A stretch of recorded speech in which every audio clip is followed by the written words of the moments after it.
Good afternoon, everyone. Okay, so I want to thank all of you students, for participating in today's session. It's going to be a very rich session, a very interesting session. And I want to thank, first of all, I want to thank all of you for being interested to learn more. And I would also like to thank our guest speaker today, Mr. Rubaiyat Sarwar, who is the Managing Director of Innovation Consulting. Thank you so much for your time and for agreeing to take the session for our students. So this session, today's session, is being organized by ULAB Center for Enterprise and Society together with the Kaleidoscope Club. And we hope that you will leave this, after the session, you will leave with more knowledge and more skills. We encourage you to be very curious and ask lots of questions at the end of the session. And yeah, that's all from me. I'd like to hand over the floor to Mr. Rubaiyat Sarwar. Thank you so much, Lisa. So, am I audible? Loud enough? Okay, thank you, CES, for inviting me today. So, I'm Rubaiyat Sarwar, Managing Director at Innovation Consulting. So, Innovation is an international advisory and management consulting firm. We were founded in 2008 in Dhaka, Bangladesh, but at present we are working worldwide. So, through 3 offices, one in the United States, in London, other one is in Nigeria, and then we have the Dhaka office in Bangladesh. So, through our offices, Innovation supports international development partners, multilaterals, and bilateral agencies worldwide to design, manage, evaluate systemic solutions to poverty challenges.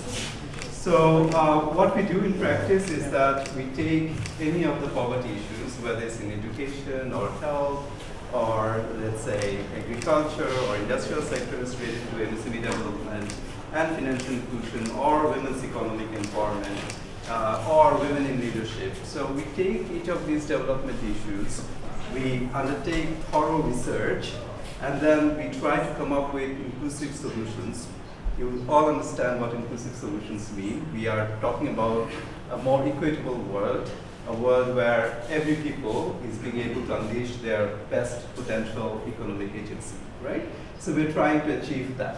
So we undertake research, we design solutions, and then we also manage interventions and projects, and we also undertake monitoring and evaluation studies.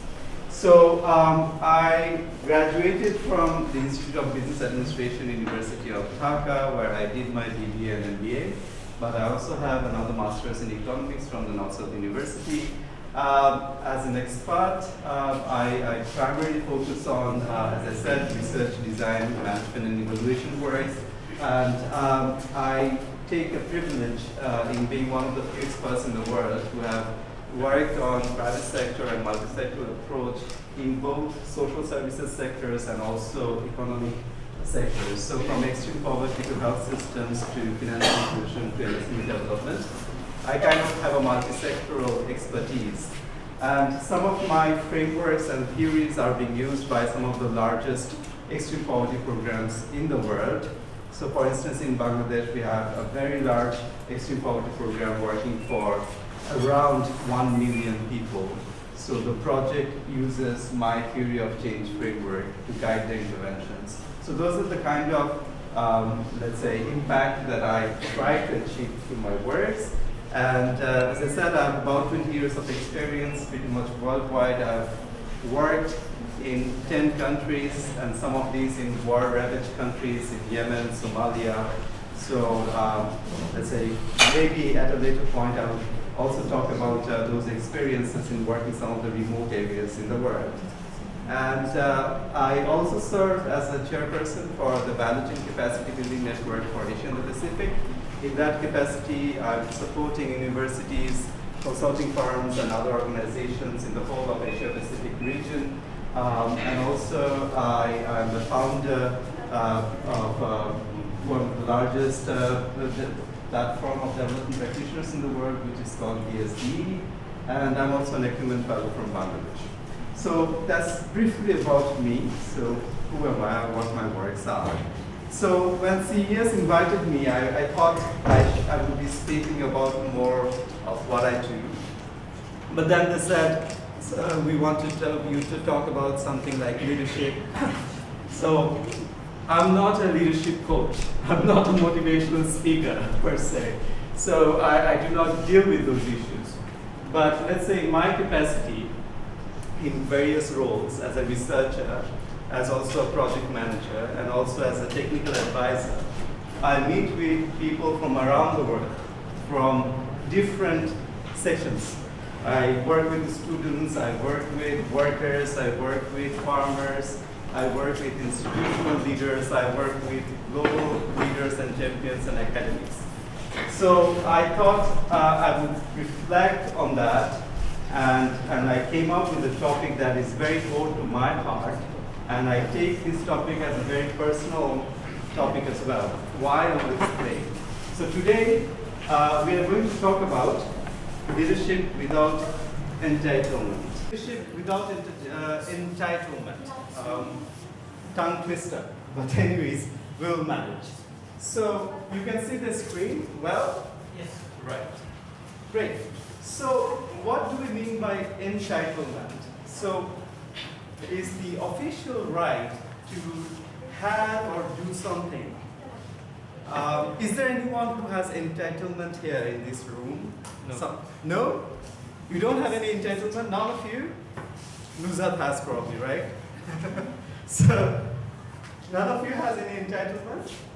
Yes. Is there any president of a club here sitting? Oh, you have an entitlement. So you are the president of a club. Anyone general secretary of a club? Or previously was a general secretary? You are. Okay. You are too. Fantastic. What was your role? You are the current general secretary. Okay, great. So you, what kind of entitlement do you have? Can you say? Since my works, Yeah. As a general secretary, what kind of entitlement do you have? I organize people for an event, communicate with them, and So the posters have your names, right? yes. So when you call for action, people come, right? Yes. Okay, so he has an entitlement from his role. So entitlement comes in many forms, and the first of which we are just discussing, it comes from our title, right? So I'm a managing director at Innovation Consulting. You are a general secretary. So entitlement comes from the job title that we have. And automatically you're assuming that your students, you don't have any entitlement. But maybe you also do. How? That's what we'll be talking about. But just park this question here, that when I asked, who of you have entitlement? None of you who are students thought about it, that you might also have entitlement. Why is that so? We'll be discussing about that. So first of all, as I said, entitlement comes in many forms, and we all agree that it can come to the job title or the title that we have from our roles. But entitlement also comes from chairs. The Godfather Vito Corleone chair. Okay, so as soon as someone sits on that chair, he's a godfather. So, do you agree? High chair, low chair, teacher's chair, student's chair. We all see that, right? And automatically when we see a big chair, a boss chair, we say that, okay, that this is a entitled chair. We see that. Yes. Yes, sir. Agree? Okay. Okay. But also, there is another issue. Did you see chairs with towels? Yes. I always ask myself, what is this with chairs with towels? Where does it come from? Do they wipe off their face, the sweat they have? Or what do they do? What's the purpose of these towels on the chairs? If you specifically go to the government offices, you'll always find, and I often joke, I say, which came first, you or the towel? So as if the chair is without the towel, it's not entitled, right? So the chairs with towels here in our subcontinent also comes with a legacy of entitlement. And actually it has a history from our British legacy, which is why it is associated with power. So in India, they use white towels. In Bangladesh, not necessarily white towels, but at least a towel. So, but it is surprisingly decreasing these days, but still we do have. And so just a recent example, I was in the Directorate of Secondary and Higher Education. I was supposed to make a presentation. So, and then there were 2 types of chairs. So I thought I'd be sitting next to the screen. So I sat on a high chair.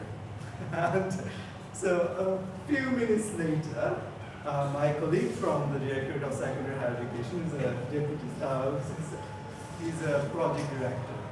So he came over and whispered on my ears, please sit on the next chair. This is my So it's like, okay. So I then left the chair because it's only the secretaries and deputy secretaries who will be sitting in the chair. I'm not entitled to sit on that chair. Okay, so the chairs also come with entitlement. But also, entitlement can be heard. Do you know who I am? So people ask that question often, right? And just a few minutes back, I was talking to Imran Roman sir and your VC, and he was explaining this to me as well. I was like, I have this time. So in Bangladesh, it's very common, right? On the street, you see people shouting at each other. Someone coming from the Prado and say, do you know who I am? So right? So as if I have to know what is the entitlement coming from, right? So the entitlement can be heard often, very loud. I am the president.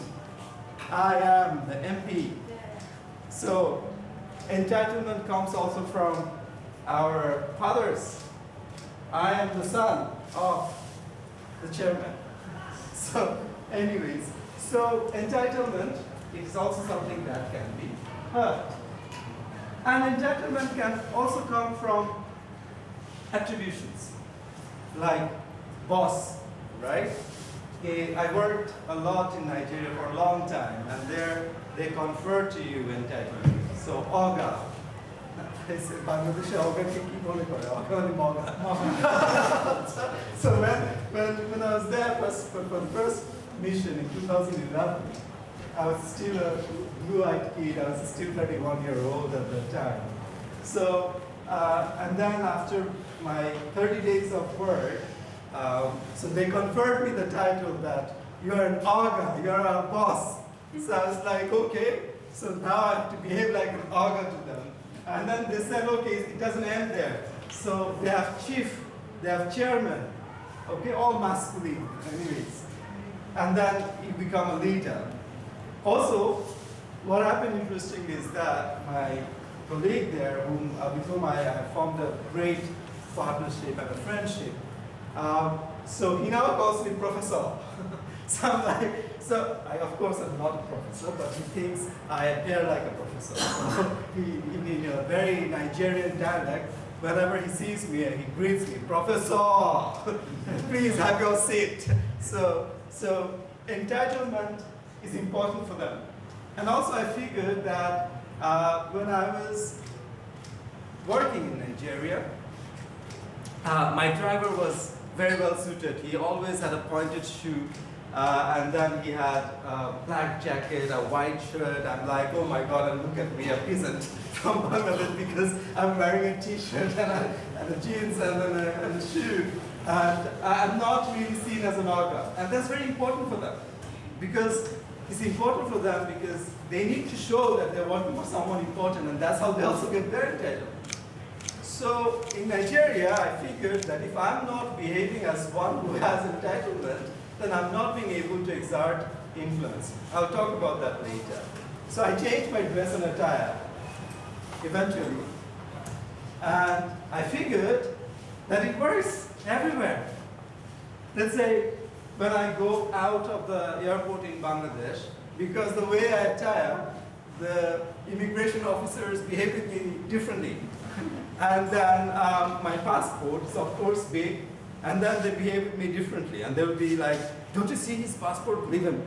Come on. So people are conferring entitlement to you. But is it good or bad? That's the question that we're going to deal with. How or why? Is entitlement good or bad? Oh, King Khan. anyways, I forgot that I had him on the slide. But that's an entitlement that's conferred by his fans. Whether or not he's behaving as an entitled celebrity, we can talk. But anyways, income. So we attribute entitlements, right? Entitlements. So up until this, so we understand what is entitlement. But the other part of this speech or discussion that we are having is about leadership. So what is leadership? It's a state or position of being a leader. So I searched and I asked Google, and then they delivered this definition from Oxford. And see, state or position, what are these connected to? Title, entitlement, okay? So state or position, the position from which the person is talking is important. So that's how leadership is defined. We will come to leadership's other definitions later. So generally, what we can see is that there is a vicious cycle between entitlement and leadership. We all understand vicious cycle, right? So one thing leading to the other, that thing leading to the same thing, right? So just look at this framework. So we give people a title, and then through that title, they assume a position of leadership. And then when they act as a leader, then people confer further leadership to them. As I said, leadership is also conferred. So that's entitlement.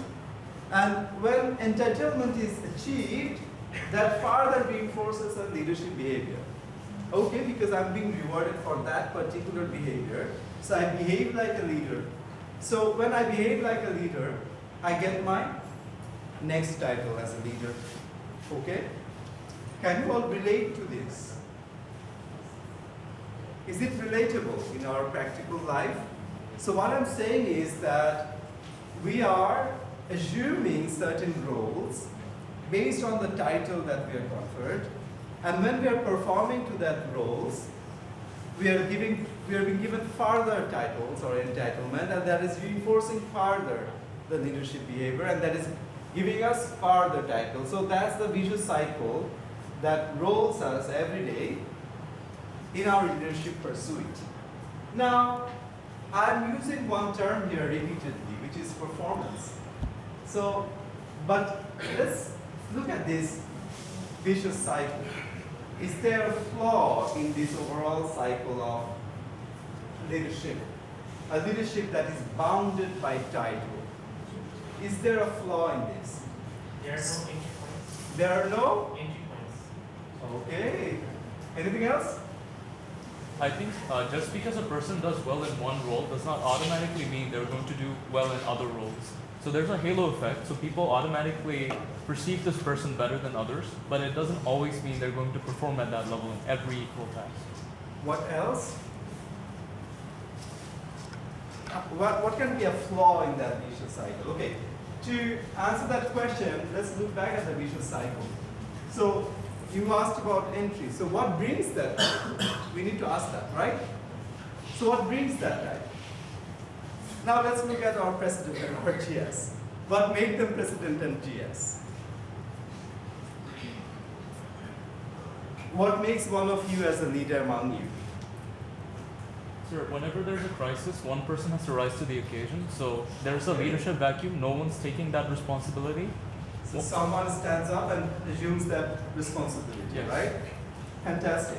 So when there is a crisis or there is a situation, right, that presents itself, and it requires an action, so one of you will rise to that occasion and take that action. And all the other people will see that you have taken that action. And then when they see that you have taken that action, they then confer you the title, right? But when you repeatedly show that you take that action all the time, then they believe in you. And when they believe in you, they give you a formal title, right? That's how people rise. Sir, for example, like a bunch of people or a group of people is there, one you decided to make me or her the leader, to lead or to give a suggestion or to take any important decision. Is it That's for, leadership. I did not get your question.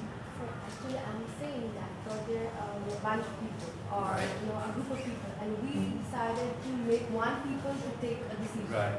for the betterment, and I'm saying that.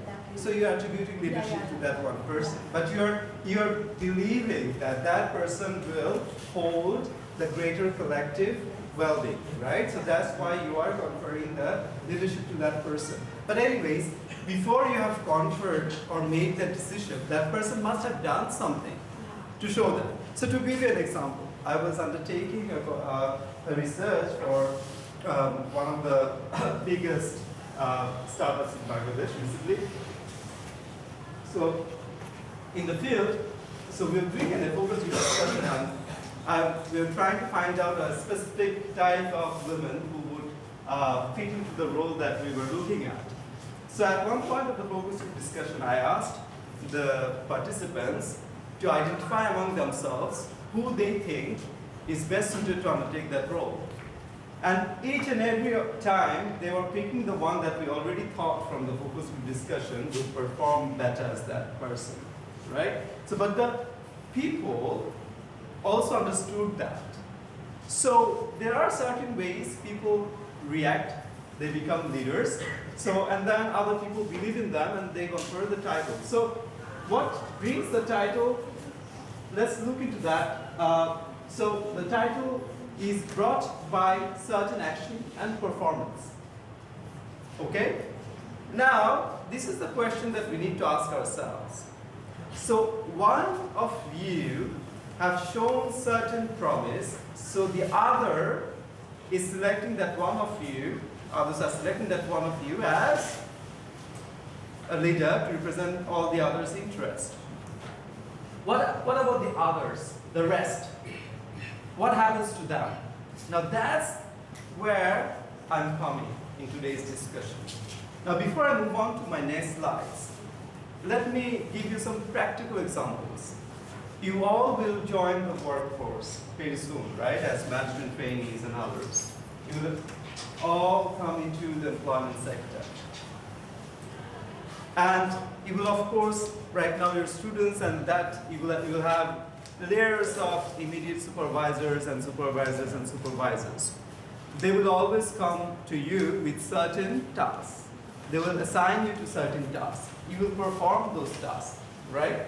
And you will be a team member. And within the team, you will be assigned certain tasks. And now imagine, if all of you are doing your task perfectly, what happens? The team performs, right? Now, one of you among the team will certainly show certain leadership aptitude and ability, and that one person will be crowned with a title, right? Fantastic. But the challenge here is that not everybody will be crowned, right? So not everybody will be crowned. Now, if I'm always thinking that I will need to be rewarded and I need to have a title, then what happens? That's the question that I need to think about. What happens to my promises? Because not every action can be predefined. Not every task can be predefined. So if you're bounded by what task you're assigned to, then you just look at performing to that task. And I'm selecting that person as a leader who has just performed those tasks better among all the lot. But you're all performing to what? The defined task. But what about the unknown? What about the challenges and opportunities that have presented itself every day and every hour and every minute in the office space? Who of you is rising up to that occasion and addressing that problem, right? What I'm trying to explain to you is that, let's say none of you do that, but you all perform to your task that is assigned. We all will be performing, we all will be moving, and one of you will be given a title and you will be moving further. That's all fine. But don't you see that we are being stunted? We are just performing up to what is prescribed and described. But we are not seeing the opportunities. We are not solving the challenges as they are coming. Because I'm not tasked to address the challenge. I'm asking myself, what will be my reward if I address the challenge? Because addressing a new challenge is a stress. I'll have to work more, right? Or if I take an opportunity and I go to my boss and I say that, look, I want to work on this. What happens then? I'll have to work more. Now, you're not certain whether you'll be given a title. So if you're not certain whether you'll be given a title, then you would not perform. You would be thinking, what is in it for me? So every day at work, I struggle with a lot of young practitioners who come and join because they all think, "Amake to eta korte bole na." I'm not assigned to do that. So if everybody is thinking like that, then it becomes difficult for us to move huge mountains, uncertainties. So the very reason why I picked up this topic is that I saw that there's an opportunity for me now to share this pain with the young leaders like you. That when you are coming to the workforce, I want you not to think about what roles you have been assigned to do. I want to think about what promises do you see from your specific role. I want to see what kind of entitlement can you achieve by being a student. You don't need to have a title. You can always rise up to the occasion. So the reason why I picked up this topic is because I saw in practice that entitlement-driven leadership is stunting our promise, our ability to see more, because we're just using the lens of the title that is in my head. So like, let's say if I give one of you the task to stand here and speak, you'll automatically, let's say, see a power in you, which is empowerment, right? So that's how we empower people. So the reason why we want to break this cycle is because this cycle gives performance, but that performance is only bounded by what is defined. It doesn't go into the uncharted territory. We do not go to a new world, a better world.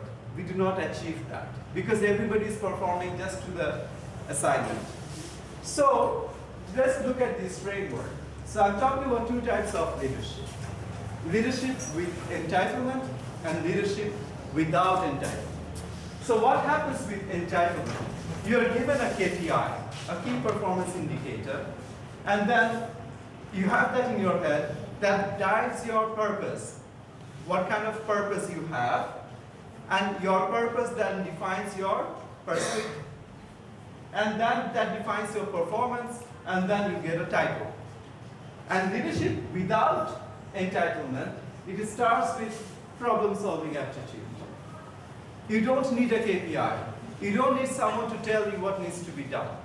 From wherever you are, you want to rise up to the occasion. From wherever title you have, you want to rise up to that occasion and you want to address a particular challenge. You want to take up a particular opportunity and bring something meaningful for the world. We're talking about that. So if we use this framework, which one would you be interested to pursue? The KPI-driven one or the one which is driven by problem-solving aptitude? Problem-solving? You all agree with me? I'm not hearing the voices. Okay? But is it from conviction or just because I'm trying to put it in your head? So anyways, but I want you to think about it. I'm not trying to put it in your head. This is not something that is written on the book. I'm just sharing from my experience. And I'm asking you to think about it. I'm asking you to think that if we are all driven by our problem-solving aptitude, then we are achieving a bigger world, a better world. Right? I will show you more frameworks to understand this. So why do we need leadership without entitlement?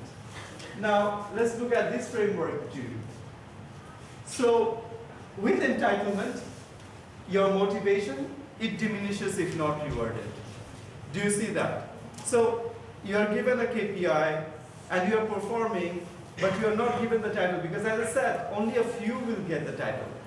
So as soon as you're not rewarded, you feel disheartened, you feel stressed, you feel, what did I do? You'll often hear about it. I do a thankless job. So people complain, right? I do a thankless job. But the point is, let's say if everybody needs to thank you every other time, then the world becomes really, really very rigid. Okay? So, yeah, it's fine to do a thankless job, but you're doing something meaningful. So, your motivation with entitlement, it will diminish if you are not rewarded, if you think you are not rewarded. But without entitlement, it always remains high because you're solving a problem. You know to yourself that you have solved a problem, you have contributed, and someone will come to you at one point and say, thank you, because you did that, I'm here. And that is enough. You don't need a crown. Okay? And then action. Your action is driven by problem. Whenever you see a problem, you rise up. Now, as one of you were saying, that not all of you would be, let's say, having the expertise and skills to do everything. But all of you together probably have almost 99% of the skill set that we need. Right? But now if you are thinking that your boss will come and will be tasked to find out what you are capable of, just think about the stress that you are giving to the boss. Why? You are again asking for entitlement. You are asking for the boss to evaluate you, to find out what you are capable of, and then to give you the reward. Why? Why can't you just think, okay, I'm capable of doing that. Go to the boss and say that I can do this. That's what we are talking about here, right? It's without entitlement. So you are driven by problem. And your solutions, therefore, are always innovative because you are willing to take risk. But when you're looking at rewards, you'll be really driven by KPI, and you would only try to go into territories that are tested. You would only apply solutions that are tested. Your drive for innovation will be stunted because innovation is risky. Why would I take that risk? If I fail, then I will not get my reward. Okay? And then your team, as I said, in a leadership without entitlement, everybody is a leader. You all are complementing each other's roles, no matter what title you have. You may have selected someone to represent you, but that does not mean all of you are not performing to your own skills and abilities. And with entitlement is one leader and many followers. So we all say, after you. Yeah. We all chant the slogan, after you, right? So we all try to hide behind the shadow of a big leader. So see, that is where the problem is. We all want to hide beneath the shadow. Okay? So applicability, now if you think about leadership without entitlement, the applicability is universal. Wherever you are, whatever you're doing, right? In any context, in any situation, you can apply that framework. But with entitlement, no. You would be in a boat and you'd look at the boatman, okay? Or you would look at somebody else. So you're always looking forward to someone else to help you, to guide you. You're never unleashing your true power as someone who can rise up and deliver something big, okay? Which is why I'm talking about leadership without entitlement. Does this make sense? Okay, so let's move forward. Do we know who Peter Drucker is? Did we read his theories and BBA, MBA? A-level business studies. A-level business studies. Okay, one of the greatest minds in business, right? But I have some things crossed here. Anyways, look at the definition. Leadership, shifting of own vision to higher sides. The raising of, he wrote man's, but maybe 50 years back we were fine with that when people say man. But now we don't want to use the word man. What about the women, right? So I therefore decided, let's remove man from here and still it holds. So the raising of performance to higher standards, the building of personality beyond its normal limitations. Now, do you see the connection of what I'm saying as without entitlement and what Mr. Drucker is saying? And just believe me, I did not think of that before I did not read this before I thought about that. So yesterday when I was just doing my own research, suddenly after that slide I saw this on Google. I was like, oh my God, this is exactly what I'm trying to convey. Okay? So Drucker is also talking about that. So we are talking about unleashing our own potential, which is not bounded by any title. Okay? Now, if not leadership without entitlement, then what? So entitlement, it's making the world crumble to self-interest. I'm driving everyone to follow me as a leader, so that I'm the boss, I'm the chief, I'm the ogre. Okay? So if everybody is leader, I will not be seen as an ogre. Now, I don't want to, let's say, hide behind my team and then push my team forward. I want everybody to follow me so that I can be seen as a big person. Right? So entitlement, it makes the world crumble to self-interest. Leadership, it makes in the world a very positive change from any position which I was explaining. But what about leadership plus another word, authority? Now let's talk about authority. So, before starting my presentation, I wanted to share about a little bit of who I am or what I work on. Now, I thought very keenly whether that gives me entitlement or puts me in an authoritative position. Now, as I was saying to you that I gave you the Nigerian examples, right? So, I can think of it as an entitlement or I can think of it as an authority. Now, there's a difference between authority and entitlement. You all know about Martin Luther King? I have a dream. He had a dream. But anyways, he changed a lot. He was the father of civil rights movement in America. Right? So, but Luther King was not just someone ordinary. He had authority. He had entitlement too. Okay? He had authority by the positions that he held. He was head of the church. He was head of the civil rights movement. Bangabandhu Sheikh Mujibur Rahman. He was also the head, right? So the speech that he delivered, it had more influence on people because why? He was coming from an authoritative position. Because we want to hear certain things from the people in authority, and that drives influence. So, authority, it gives the power to influence policy.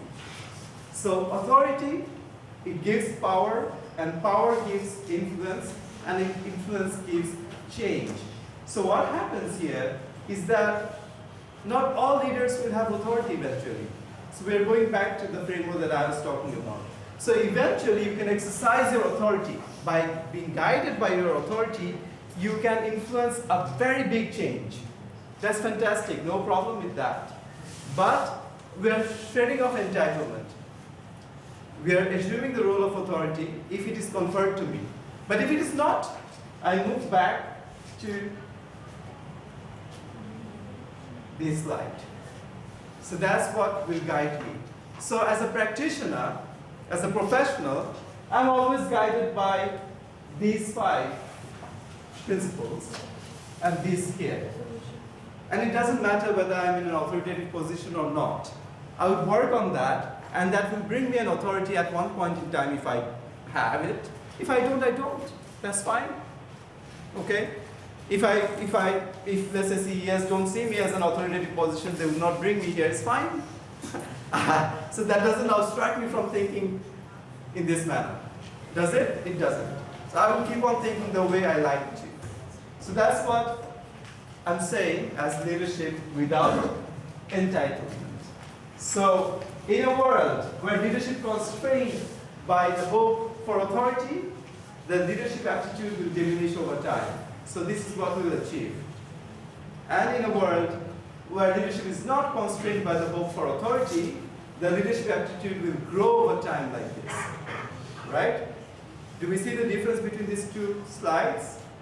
So what you can see in the first slide is that in a world where leadership is constrained by authority, it diminishes over time because you are not rewarded, and when you are not rewarded, your aptitude to work as a leader, it diminishes. So eventually we get less and less number of leaders among you.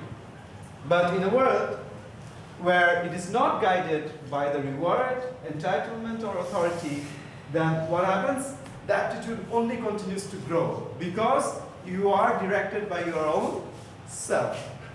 So that's what we're trying to achieve in a world where leadership is unbounded by entitlement.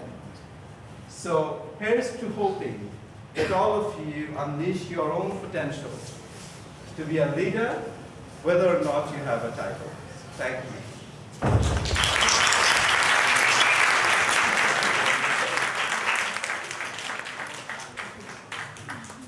Any question, discussion? No time. Anybody wants to ask questions? I have a question. So, in a world where anyone can be a leader, I think delegation is very important because then it creates opportunities for people to step up and show and demonstrate their capability. As you said, like people have to be proactive. They have to go up to their boss and say, here's a problem and here's how I solve it. So do you think like delegation can be an effective tool for creating more leaders in the workplace? Not necessarily people with entitlements or positions, but those who have like the capability to get things done. So I thank you for that question. I saw two things in my 20 years of experience, you see. So first what I saw is that those who are very good at delegation, they always delegate and they try not to assume more roles because they're very good at delegation. They are able to have more people work for them. That's good, but I also see there is a weakness. The weakness is that those who are strong in delegation, they don't take up more roles and advance their own abilities. Not that they don't have the abilities, but they forget to nurture those and improve on those. So yes, if you can delegate, fantastic, but do not delegate everything. Try to do some work yourself too. Because it's only by working that we can advance our own skills. So if we are always depending on other people, then when the time comes that we don't have other people to work for us, it will come, we'll be really constrained in solving the problem. That's one. And to the others, what I see is that delegation is constraining. Because, as I was saying, that I only see up to the task that is delegated to me, I don't see beyond. But clarity in delegation is important. Also, showing the boundaries is important. So let's say when I'm delegating, I try to always say that this is what I envision, but you can do more. So if you can do more, please do that. To not be guided by what is being delegated to you. Okay? Yeah. But delegation helps, it gives clarity for everyone, because otherwise it's also a chaos. So when everybody is trying to, let's say, do something, that shouldn't lead to a chaos. It should be complementary to all of the people. Okay? Other questions?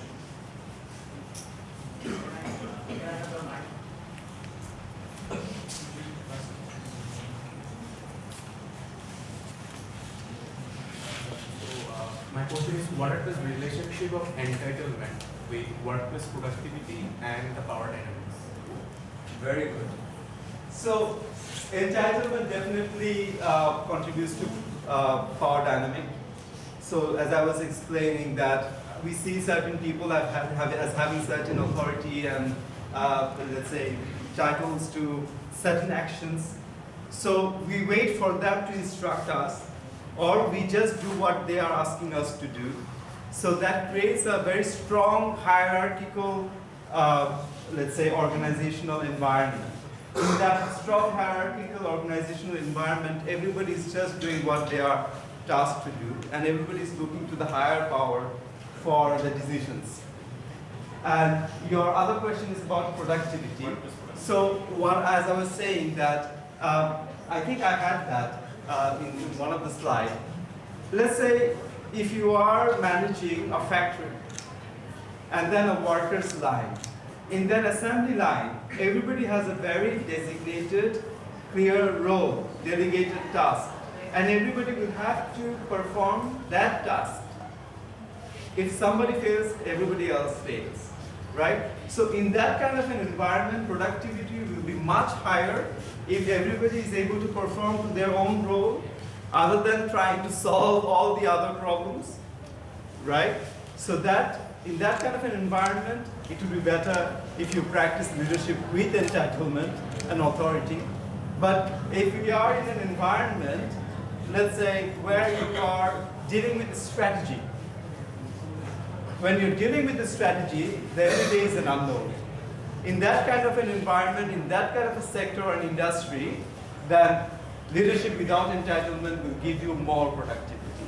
So say you are working for an FMCG, and then you are a territory manager. So you are, of course, driven by your KPI, but then also you try to do more by taking certain actions and initiatives and reporting certain opportunities from the field. So when people see that, they then, the leaders think, okay, you're doing more, then let's help you to do more. We give you the entitlement. So try to make distinction. As I said, be driven by the situation. So in some situation, maybe leadership with entitlement would perform, but in other situation where you are dealing with strategy, you are dealing with uncertainty, then leadership without entitlement would perform better. Anybody else?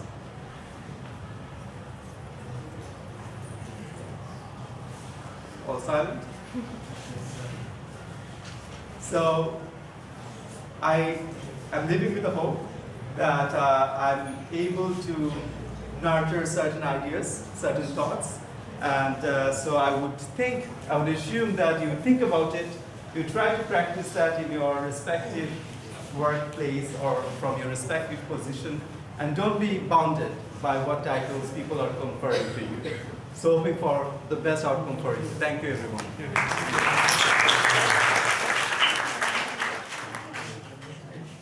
Hello. Thank you so much, everybody, for being a wonderful classroom of students. I'm sure you all have learned. You all are going to go back home learning a lot of things, and you will enter your professional lives with a lot of new learning. So right now, I'd like to call upon my colleague, Mr. Mushrifur Rahman, Senior Manager of CES, to hand over a small gift to Mr. Rubayat Sarwar.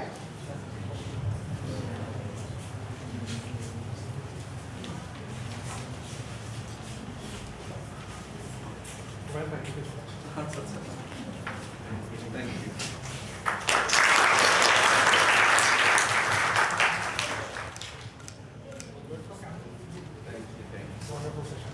Thank you. So, দেখা হবে তোমার সাথে, ভালো থাকেন। Thank you so much for your time. It has been a wonderful session. Right now, we will take a group picture requesting everybody to come forward.